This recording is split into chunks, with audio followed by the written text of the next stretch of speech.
Gulpin. I have some strong thoughts about this small green sack. Jinx is gonna outspeed me. Oh my god, no, that's even worse.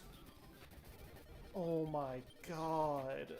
As for how this challenge came about, after wrapping up another, I simply just spun a wheel, Gulpin arrived, and the challenge was given.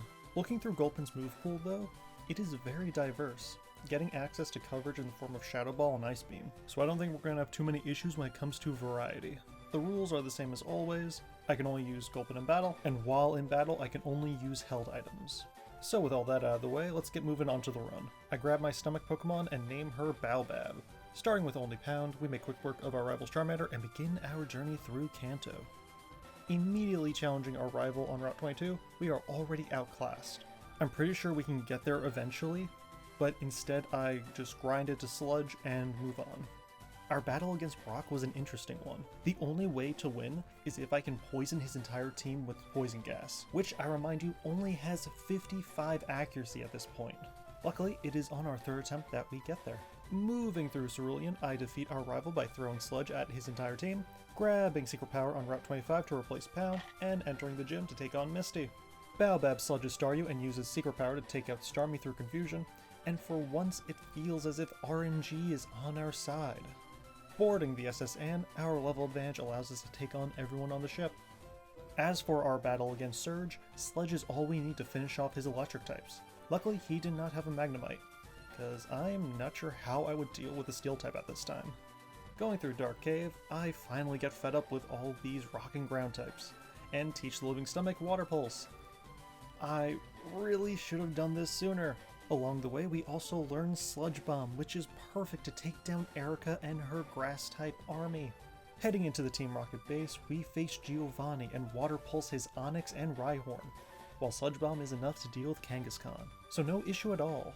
The same is true for our rival battle in the tower, so we save Mr. Fuji, get his magical flute, and head towards Fuchsia to take on Koga. Unfortunately, minimizing Muck is hard to hit, so we enter Silphco and battle every grunt inside to grind for a bit. Sitting at level 54, we face Koga again. Secret Power is our best friend as Baobab can paralyze Muck before too many minimizes are set up. With only 30 health remaining, Koga is defeated, and we stake our claim as the best Poison-type trainer in Kanto. After 2 failed attempts against our rival in Silphco, I realize that Baobab is missing something. That something is leftovers, but the only way to get one is with the Item Finder, an item I can only get after catching 30 different species of Pokemon. So I go to the Safari Zone and do just that. I am not using them in battle, so I am still in line with the rules I set for myself. With our newly leftover equipped Gulpin, our rival is defeated and we can move on to round 2 against Giovanni, and at our current level, he is easily taken down. Entering the gym I was most nervous for prior to the start of this challenge, Baobab one-shots Kadabra, Mr. Mime, and Alakazam with Sludge Bomb, the latter hitting a Psychic to drop us all the way down to 15. Venomoth manages to survive a Secret Power and take us out. So we run it all back, and at level 58, Baobab outspeeds Alakazam, so now our biggest problem is out of the way. If only I knew. As for the battle against Blaine, to keep it simple, if Baobab gets burned, we cannot win. Our attack power just gets too low to deal any real damage despite our level. Luckily, after 3 whiteouts and the help of our leftovers, we managed to get there. Ignoring Bill and his plea for help, we immediately go to Giovanni and freeze his entire team to wrap up our badge quest. Getting back to Route 22, we finally run into an issue with our rival's Alakazam. We lose to its Psychic attack 4 times before it for some reason uses Future Sight, but afterwards we managed to defeat his whole team with a few more Sludge Bombs. And traveling through Victory Road, I can finally take on the Elite Four and Champion. Oh my god. Lorelai's team is so bulky. Loves putting you to sleep. If you want to see me get as frustrated as I have ever been, just watch like the final hour and a half of that stream, and you'll hear it. To finally beat Lorelai, it takes 13 attempts, an hour of play, some money farming, and buying more TMs from the game corner. And that's just Lorelai. That's just the first of the 5. We don't really need to talk about Bruno as we make quick work of his rock and fighting types. When reaching Agatha, I realized that I never grabbed Shadow Ball from the game corner. So we get quickly outpaced by our Gengars and need to battle Lorelai again. We do that 5 more times, only to lose to Bruno. 5 more Lorelai battles and a sweep through Bruno bring us back to Agatha, and lose to Confusion this time. RNG is not on our side after all. 2 more Lorelei battles, a sweep of Bruno, teaching Shadow Ball, and we finally bring Agatha down. Moving on to Lance, Baobab is taught Ice Beam.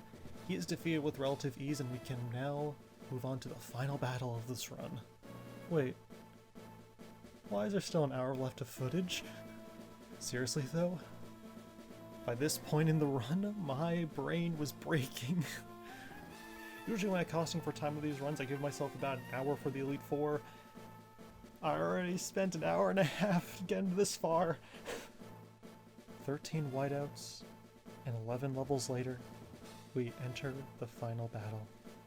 Sitting at level 94, Pidgeot gets freezed by a few ice beams. When Alakazam comes out, he sets up a Reflect so he lives through a Sludge Bomb. After surviving a Psychic, Baobab retaliates with another Sludge Bomb to take him down. Hitting Executor with an Ice Beam gets us put to sleep, but that doesn't stop us as we quickly wake up to take out that plant. Giga Drain right on to get back as much health as possible for the remainder of the battle. Gyarados may have intimidated us, but a Shockwave quickly takes it down. When Charizard emerges, he misses a Fire Blast and loses half his health to a Sludge Bomb. The second Fire Blast connects, and so does our final Sludge Bomb, resulting in a poisoning, and as the turn ends, so does Charizard as the last of his health depletes, and this frustrating run is finally over.